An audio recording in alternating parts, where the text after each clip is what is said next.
चतुराक्ष, ओ चतुराक्ष। बोलिए स्वामी।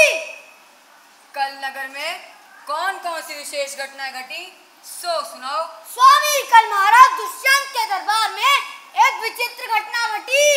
विचित्र घटना? कौन सी विचित्र घटना? जल्दी कह, मैं जिज्ञासु हो जाता हूँ।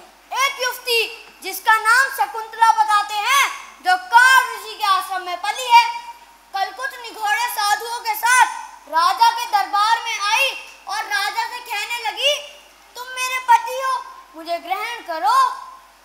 सो कैसे? कहती, तुमने काल ऋषि के आश्रम में आकर मेरे साथ गंधर्व विवाह किया है।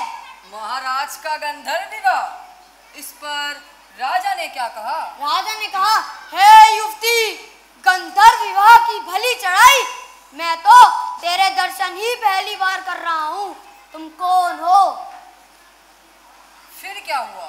शकुंतला ने कहा, हाय हाय, देखो मेरा पति ही मुझसे विमुख हुआ जा रहा है, भूल गए हैं मुझे। राजा ने युवती से प्रमाण नहीं मांगा क्या? मांगा, पर युवती शकुंतला ने कहा, अब तो मेरे पेट का गर्भ ही मेरा प्रमाण है, क्योंकि जो मुद्रिका राजा ने मुझे दी थी वो तो खो गई। गर्भ? गर्भ तो कोई प्रमाण ही नहीं हुआ। यही तो कहा राजा जी ने। महाराज, आपसे एक युवती मिलने आई है, क्या मैं उसे कक्ष में भेज दूं? हाँ हाँ बिल्कुल, भेजो। जैसी आपकी आज्ञा। लो चतुराक्ष, लगता है वही आई है जिसकी हम चर्चा कर रहे हैं। अब शेष कथा उसी से सुनूंगा, और तू तो मेरा नाम कि राजा अब क्या करता है एवं ये नगर में क्या प्रभाव फैल रहा है। जो आज्ञा।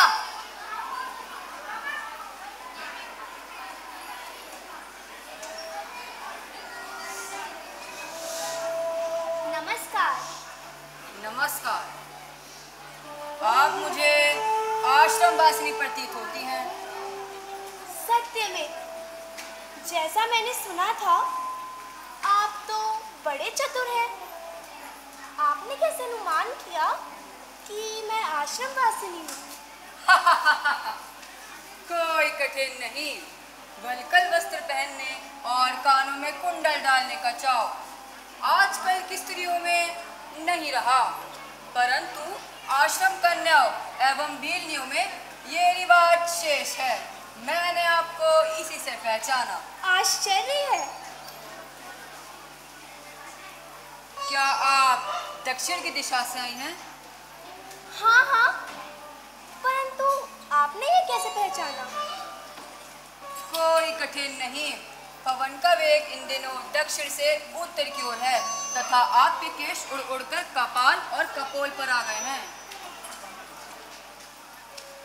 आप चिंतित प्रतीत होती हैं। आप ठीक कहते हैं। मैं अपनी चिंता के कारण ही यहाँ आपसे सहायता मांगने आई हूँ। कृपा कर मेरी सहायता करें। आप निर्भय होकर मुझे सब कुछ सच सच बताइए। मेरा नाम शकुंतला है और मैं कण्व ऋषि के आश्रम। आपके माता पिता? माता पिता? माता मेनका, जो इंद्र के लोक में नृत्य करती है, और पिता ऋषि विश्वामित्र हैं। जब वे तपस्या कर रहे थे तब इंद्र ने मेरी माँ। अच्छा, वह किस्सा। हाँ हाँ मैंने सुना है। तो मेनका की पुत्री हो, उनके तो बड़े चर्चे थे। खैर तुम अपनी कहो। मैं तो ऋषि कणव के आश्रम में ही पली हूँ। कुछ माह पूर्व आश्रम में राजा दुष्यंत का आगमन हुआ। उन्होंने मुझसे गंधर्व विवाह का प्रस्ताव किया। ऋषि थे नहीं और प्रतीक्षा के लिए तो समय ही ना था, सो मैंने स्वीकार कर लिया। इस आयु में प्रायः ऐसा हो जाता है। जो भी हो, हमारा विवाह हो गया। परंतु कल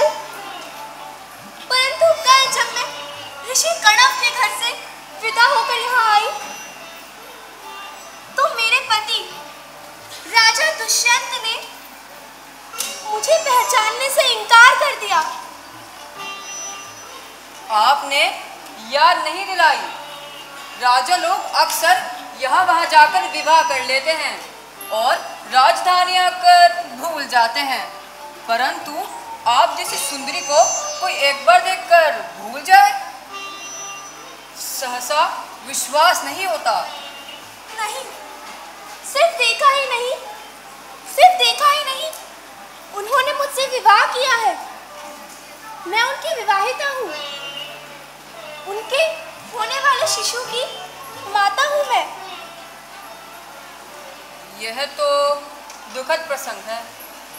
आपके पास कोई प्रमाण नहीं? प्रमाण था, एक मुद्रिका राजा ने दी थी, परंतु वो खो गई। बताइए, मैं आपकी क्या सेवा करूं? आप तो बड़े महान जासूस हैं। आपने कई मामलों को सुलझाया है। कणव आश्रम के ब्रह्मचारी लड़के वेद पाठ छोड़ आपके किस्से कहानियां सुनते रहते हैं। यदि किसी प्रकार आप ये पता लगा सके कि राजा दुष्यंत मुझे क्यों बुला रहे हैं और इस विपत्ति से निकाल मुझे रानी बनवा दे, तो मैं आपको मुंह मांगा धन दूंगी। ठीक है, आपका कार्य हो जाएगा। मैं आपको वचन देता हूँ। नमस्कार। धन्यवाद।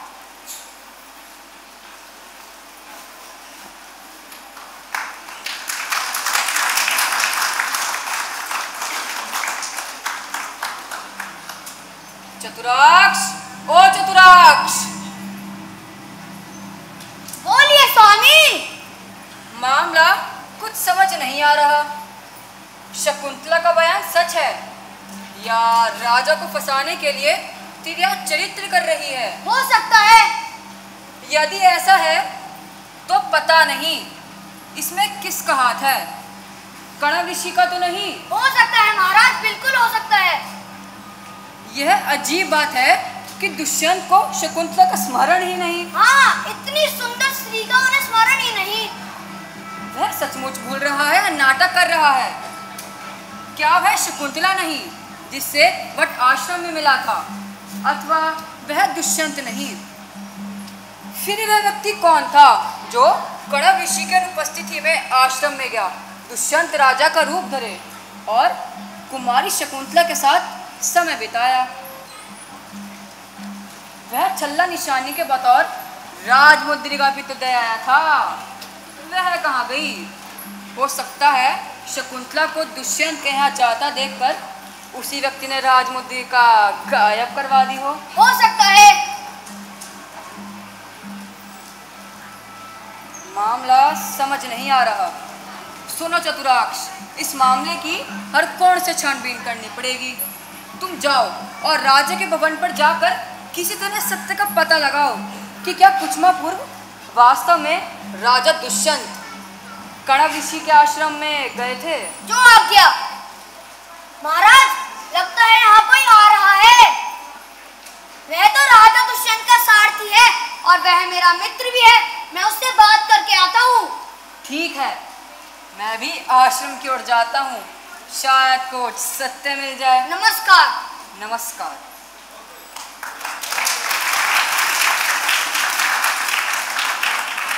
मित्र, मित्र, मित्र चतुराक्ष, कैसे हो? मैं ठीक हूँ, तुम बताओ तुम कैसे हो? मैं भी ठीक हूँ। और घर में सब ठीक? सब अच्छा चल रहा है मित्र। और खाना पीना कैसे चल रहा है तुम्हारा? मित्र सब अच्छा चल रहा है। चने खाओगे मित्र? हाँ हाँ, जरूर खाऊंगा।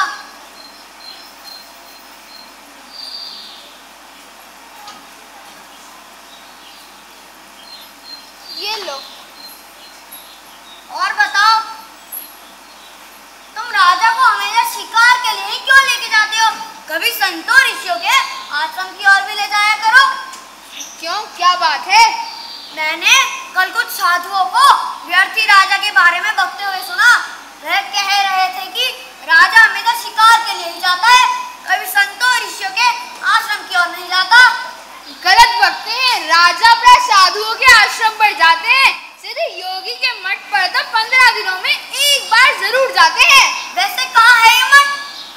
ऋषि के आश्रम के मार्ग में ही है। 3-4 माह हुए राजा कड़व आश्रम में भी गए थे, पर तब ऋषि वहाँ नहीं थे। रात हो गई थी तो हमें रात की लौटती वेला में सीधे योगी के मठ पर रुकना पड़ा। तब से राजा को वह आश्रम बहुत पसंद आ गया है। तब से राजा प्रातः जाते हैं। झूठ बोलते हैं साधु लोग, झूठ बोलते हैं दुष्ट साधु। बताओ, अगर ऐसे प्रतापी राजा संतों ऋषियों के आश्रम में दर्शन करने नहीं जाएंगे तो उनका यश कैसे फैलेगा? बताओ बताओ, सही कह रहा हूँ कि नहीं? सही कह रहे हो मित्र। और बताओ, तुम राजा को आखिरी बार मठ पर कब लेकर गए थे? मैं राजा को आखिरी बार मठ से 3-2 दिन पहले लेकर गया था।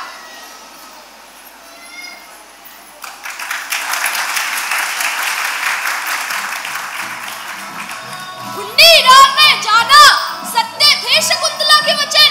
गुंडीराज ने जाना सत्य थे शकुंतला के वचन। दुष्यंत गए थे कण्व आश्रम प्रथम। दुष्यंत गए थे कण्व आश्रम प्रथम। लिया इस कहानी ने जिस प्रकार मोड़, लिया इस कहानी ने जिस प्रकार मोड़। अब तो जानना पड़ेगा इसकी सत्यता का छोर। अब तो जानना पड़ेगा इसकी सत्यता का छोर। यही जानने गुंडीराज गया कण्व आश्रम। अरे यही जानने गुंडीराज गया कण्व आश्रम, ताकि हो सके उसकी ये दुविधा पहले से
राजा दुष्यंत आया था तब भी बाहर थे। शकुंतला के सौभाग्य से। शकुंतला का सौभाग्य या दुर्भाग्य जानती नहीं। दुष्यंत ने शकुंतला को स्वीकार नहीं किया। ये आप क्या कह रहे हैं? शकुंतला को स्वीकार नहीं किया? अरे राजा दुष्यंत के पिताजी भी स्वीकार करेंगे। उसकी धूल बिखेर देगी। कणव ऋषि के आश्रम की लड़की है। कणव ऋषि के। मजाक कर रहे हैं क्या? राजा दुष्यंत जैसे बहुत आए यहाँ गंधर्व विवाह कर पाते इनकार करने वाले, मगर कोई नहीं बच सका। अगर एक बार गले में झूल गई तो जिंदगी भर नहीं छोड़ेगी। आखिर राजा दुष्यंत अपने आप को समझते क्या है? हाँ, क्या समझते राजा दुष्यंत अपने आप को? अरे महर्षि आ गए। प्रणाम महर्षि। जी नमस्ते। जी नमस्ते। मैं कुंडीराज आपसे आश्रम के सिलसिले में। अजी आजकल आश्रम चलाना बड़ा ही मुश्किल हो गया है। पहले ऐसा नहीं था। अब किसी को क्या करे, खुद महाराजा दुष्यंत को ही ले लीजिए। क्या नाम था उस कन्या का? वही मेनका की पुत्री शकुंतला। हाँ, शकुंतला, जिसे मेनका यहाँ छोड़ गई थी। मैंने पाल पोस कर बड़ा किया। पाखंडी विश्वामित्र अपने आप को बड़े ऋषि बनते हैं। राजाओं के यहाँ जाकर निरकम मानते हैं। एक कन्या नहीं पाल सकी। अभी एक यज्ञ में मिले थे। मैंने कहा कन्या बड़ी हो गई है, विवाह करवाना है। धन दो। 16 साल से तुम्हारी बेटी पाल रहा हूँ। क्या मतलब होता है? तो बोलते हैं मैं उस प्रसंग को भूल चुका हूँ। अब वह मेरी कन्या नहीं तुम्हारी कन्या है। इस बार तो मैंने शकुंतला को छोड़ने वाले शिष्यों से भी कह दिया था कि अगर महाराज स्वीकार न करे तो यहाँ मत लाना।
रुकोगे?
नहीं मुझे, कल मुझे दूसरे राज्य के राजा से मिलने जाना है तथा आपके आशीर्वाद से राज्य को सुदृढ़ बनाना है, उसके लिए पड़ोसी राज्य से मित्रता जरूरी है। और आप कैसे कहे? बहुत अच्छे, मुझे आपसे यही उम्मीद थी। सुना है कणव ऋषि के आश्रम से कोई कन्या आपकी रानी बनने आई थी। हाँ, पर मैंने पहचानने से इनकार कर दिया। शाबाश, वह स्थान तो हमारी माया का है, जानते हैं ना आप? जी गुरुदेव। और राजकोष में कितना धन है? बड़े परिमाण में है, मैं अनुमान नहीं लगा सकता। नौमी की दिन जितना भी धन संभव हो लेकर मेरे पास आ जाना। उसी रात्रि बनी होगी, फिर तुम निष्कंटक राज करोगे और हमारी माया रानी बनेगी। जैसी आपकी आज्ञा गुरुदेव। अब पंचमी को आकर हमसे मिलना, अगर हमें लौटने में देर हो जाए तो हमारी प्रतीक्षा करना। जी गुरुदेव। कौन है वहाँ? वही होगा गुरुराज। गुरुराज, गुरुराज। शकुंतले, शकुंतले। गुरुराज, कहाँ चले गए? गुरुराज, गुरुराज। शकुंतले, शकुंतले। गुरुदेव, महंगाई बढ़ने के कारण नगरवासी हमारा विरोध कर रहे हैं। आप बताएं इसका क्या समाधान निकालें? इसका समाधान खोजना पड़ेगा।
राजा दुष्यंत से राजकोष के विषय में क्यों पूछ रहे थे? राजा दुष्यंत ने कहा कि वह धन का अनुमान नहीं लगा सके, पर राजा को तो सब पता रहता है कि धन कितना है। क्या यह धन माया नामक सुंदरी को प्राप्त करने के लिए दिया जा रहा है? यह माया कौन है? उसे मेरे चक्कर होने का कैसे पता चला? योगी राज ने कहा नवमी की रात बलि होगी। किसकी बलि होगी? जिसके बाद राजा दुष्यंत निष्कंटक राज करेंगे और वह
क्या भूषण, ये कुंडल सब ठीक तो है ना? विराज, विराज, क्या हाल है? कोई परेशानी तो नहीं? बड़े कमजोर लग रहे हो और उस दिन तुम इतनी तोड़-फोड़ क्यों कर रहे थे? तुम्हें पता है ऋषि सिद्धयोगी कितना गुस्सा कर रहे थे? बड़े शैतान हो गए हो आजकल। अरे तुम कब आए? बस अभी चला आ रहा हूँ। तुम तो सचमुच ही राजा लग रहे हो। ये बस सुनिए आप, तुम पर जच रहे हैं और तुम्हारी आवाज, मेरी आवाज को क्या हुआ?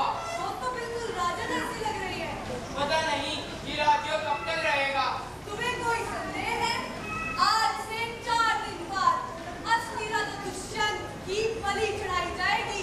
फिर तुम ही राजा हो, किसी को पता भी नहीं लगेगा। फिर हम दोनों अपने नए जीवन का आरंभ करेंगे। अवश्य, तुम कितनी प्यारे बातें करती हो। तुमने हमारे विवाह हेतु सबकी तैयारियां आरंभ करा दी है ना? बस कुछ दिन और फिर हम दोनों मिलकर राज्य पे राज करेंगे बिना किसी चिंता के। और वो असली राजा दुष्यंत पूरा दिन पड़ा हुआ शकुंतले चिल्लाया करता है। मूर्ख यह भी नहीं जानता कि मौत उसके सर पर है। आओ उसे देखा जाए, अभी ऋषि सिद्धयोगी के आने में समय है।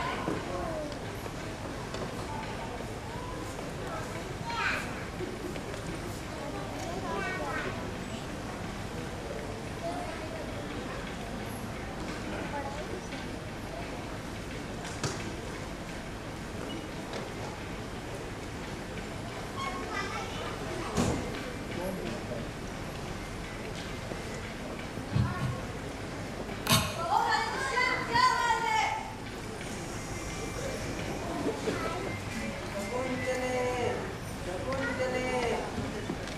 शकुंतला नहीं, माया। शकुंतला नहीं, माया करेगी इस राज्य में राज। माया बनेगी रानी, राजा दुष्यंत की पत्नी। माया करेगी शासन। माया, माया करेगी, माया। दिया आह! राजा दुष्यंत, राजा दुष्यंत नहीं, जासूस गुंडीराज हूँ मैं। जासूस गुंडीराज। महाराज, महाराज आप ठीक है महाराज? महाराज गुंडीराज, आपको यहाँ से छुड़ाने आया हूँ। जी महाराज।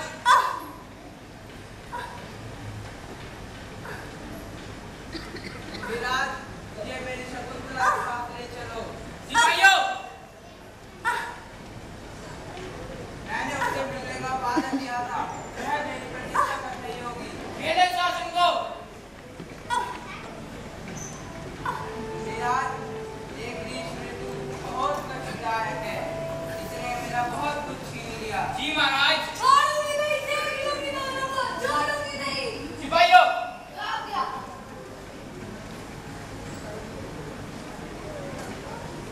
महाराज,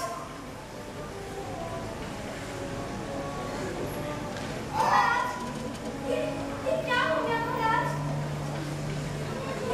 ये खाम, ये पीड़ा, इन लोगों ने आप लोगों को कितना कष्ट दिया है महाराज।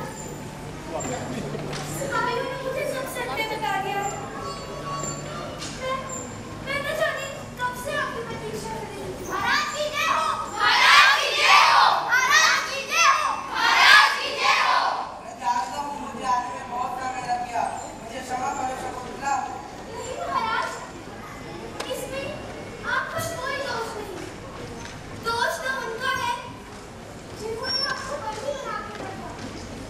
महाराज, आप सामने हैं तो कुछ भी नहीं है यार। वरना हमें आपसे बहुत कुछ आता है। अब आप सामने हैं तो कुछ भी नहीं है यार। महाराज, मुझे लगा था कि आप मुझे भूल गए हैं और जो भूमिका आपने दी थी मेरे पास अब होती नहीं है। यह मुद्रिका का शकुंतले, हाँ महाराज, परंतु ये आपके पास कैसे है? ये मुद्रिका मुझे एक मछुआरे ने ला दी, जिसे देखकर मुझे सब याद आ गया। परंतु जब मैं तुम्हारे पास आ रहा था तो इन लोगों ने मुझे बंदी बना लिया, जिसके कारण मैं तुम्हारे पास नहीं आ पाया। शकुंतले, मेरी प्रिय शकुंतले, मैं तुम्हें कभी नहीं भूल सकता।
बैठे रहिए।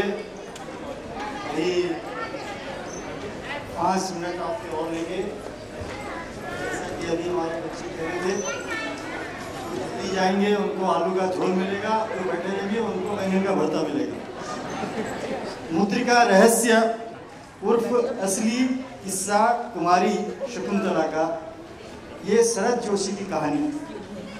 अभिज्ञान शाकुंतलम है महाकवि कालिदास का। अभिज्ञान शाकुंतलम के उत्तरार्ध को शरद जोशी ने अपने नजरिए से, अपनी दृष्टि से देखा है इस कहानी में, और बहुत कुछ समाज की जो विसंगतियां हैं, समाज की सच्चाइयां हैं, इसमें उजागर की है। इस कहानी को पर्दे पर बिल्कुल साकार किया है और अपनी प्रतिभा से, अपने कौशल से रति शर्मा जहां निर्देशन करती है, वहां वो पूरी अपनी जो योग्यता है, अपना उनका कौशल है, उसको पूरी तरह से दर्शाती हैं, प्रदर्शित करती हैं। ये उनके पिछले कई हमने नाटकों में देखा है। तो मैं रति शर्मा को बधाई देता हूं और मंच पर आमंत्रित करता हूं श्री रति शर्मा। और इसके सहायक निर्देशक हैं जितेश शर्मा। दोनों ने मिलकर इस कहानी को नाट्य रूपांतरित करके यहाँ पर मंचित किया, और जिसे सेंटर में किया, जिस केंद्र में किया, little flower international school Kabirnagar Shahdara Maujpur में। ये बड़े सौभाग्य की बात है कि इस स्कूल के मैनेजिंग डायरेक्टर श्री रोहित दुआ जी और चेयरमैन साहब श्री राजेश कुमार जी और सचिव सेक्रेटरी साहब लिटिल फ्लावर्स स्कूल के हरिओम अरोड़ा जी हमारे बीच हैं, आए हैं। मैं उनसे निवेदन कर रहा हूं कि वो मंच पर आए, और जिनकी संस्तुति से, जिन्होंने हमारा सहयोग किया, हमारी अकेडमी के सदस्य श्री मृदुल अवस्थी जी, उनसे भी निवेदन है कृपया मंच पर आए। श्री राम शर्मा जी, आपसे भी निवेदन है कृपया मंच पर आए। और हमारे जो ये नन्हे मुन्ने कलाकार हैं, जिन्होंने इस कहानी को यहाँ पर नाट्य रूपांतरित किया, उनका हौसला बढ़ाएं। और इस नाटक के जो निर्देशक हैं और जो सहायक निर्देशक हैं, उनको पुष्पगुच्छ प्रदान करें। श्री रोहित दुआ जी, श्री राकेश कुमार जी और श्री हरिओम अरोड़ा जी और श्री मृदुल अवस्थी जी और श्री राम शर्मा जी, आपसे सामूहिक निवेदन है कि आप आगे आकर के इस नाटक की जो निर्देशक हैं श्री रति शर्मा जी का अभिनंदन करें, उनको बधाई दें, उनका स्वागत करें। इन्होंने निर्देशन किया है, देखिए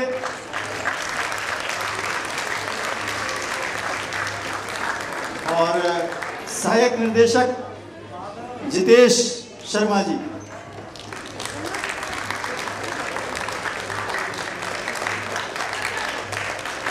दिल्ली सरकार की ओर से, दिल्ली सरकार की हिंदी एकेडमी की ओर से सभी बच्चों के लिए प्रमाण पत्र हैं और कहानियों की पुस्तकें हैं। ये सभी बच्चों के लिए हैं, और मैं आपसे निवेदन करूंगा कि निर्देशक और सहायक निर्देशक को ये सौंपते हैं सामूहिक रूप से, और ये सभी बच्चों को देंगे। ये इनके जीवन में यादगार रहेंगी सारी पुस्तकें, कहानी की पुस्तकें हैं और प्रमाण पत्र हैं। ये एकेडमी की ओर से है। आपको बहुत बहुत बधाई। अभिभावकों, जो भी आप यहाँ उपस्थित हैं अपने बच्चों के उत्साहवर्धन के लिए, आपको बधाई है कि आपके बच्चे बहुत अच्छे और बहुत कुशल, बहुत योग्य बच्चे हैं। बहुत बहुत बधाई। और एक सामूहिक चित्र के लिए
बधाई है आप सभी को। और इसी तरह से ये बाल उत्सव जारी है, 30 तारीख तक है। कल भी 6 बजे हमारे यहाँ पे बच्चे, नन्हे मुन्ने बच्चे लेकर के आ रहे हैं। कहानी है पांडे बेचन शर्मा उग्र की उसकी माँ, और इसके निर्देशक हैं गौरव ग्रोवर, सहायक हैं आयुषी जीना। दूसरी कहानी है ललमनिया मैत्री पुष्पा की कहानी है, गौरव वर्मा जी इसके निर्देशक हैं, सहायक हैं नितिन भास्कर। तो कल अवश्य आइए, कल रविवार का भी दिन है, फुर्सत के क्षण है, आप सभी आइए, सबके लिए सीट्स हैं, सबके लिए स्थान है। परसों देशद्रोह है और दूसरी कहानी साबुन है, और 28 को टांगे वाला है और दूसरी कहानी हाथी की फांसी। 29 को वारेन हेस्टिंग का सांड और दूसरी कहानी आटे के सिपाही। और 30 तारीख को सिक्का बदल गया कृष्णा सोबती की कहानी। ये सभी कहानियां हैं, आप आएंगे बहुत अच्छा लगेगा। और अंत में धन्यवाद ज्ञापन के लिए हमारे अकादमी के उप सचिव श्री ऋषि कुमार जी धन्यवाद ज्ञापन करेंगे, सभी का धन्यवाद ज्ञापन करेंगे। आप कृपया धन्यवाद ज्ञापन सुनकर के अवश्य जाएं। धन्यवाद डॉक्टर रंजीत राम भट्ट, सचिव हिंदी अकादमी। सबसे पहले धन्यवाद तो सचिव साहब का होना चाहिए, इतनी अच्छी कहानियाँ और इतनी अच्छे मंचन को लेकर आप तक पहुँचाया, हम तक पहुँचाया। जोरदार तालियां से इनका स्वागत है। डॉक्टर रंजीत राम भट्ट संस्कृत के विद्वान हैं, कलाकार हैं, हमारी अकादमी के सचिव हैं और बहुत इनकी खूबियाँ हैं, बहुत अच्छे मन संचालक हैं। तो इनको हम आभार व्यक्त करते हैं। सभी अभिभावकों का हम आभार व्यक्त करते हैं जिन्होंने 1 महीने से लेकर अपनी पूरी तपस्या की है। और हमारे दोनों निर्देशक, हमारे हिंदी अकादमी के अधिकारी, हमारे हिंदी अधिकारी के साथ साथ हमारे जो कर्मचारी हैं, उन्होंने बड़ी मेहनत से ये आपके लिए लेकर आए।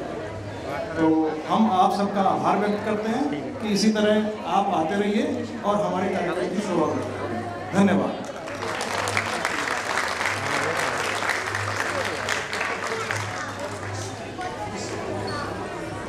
क्या कह दिया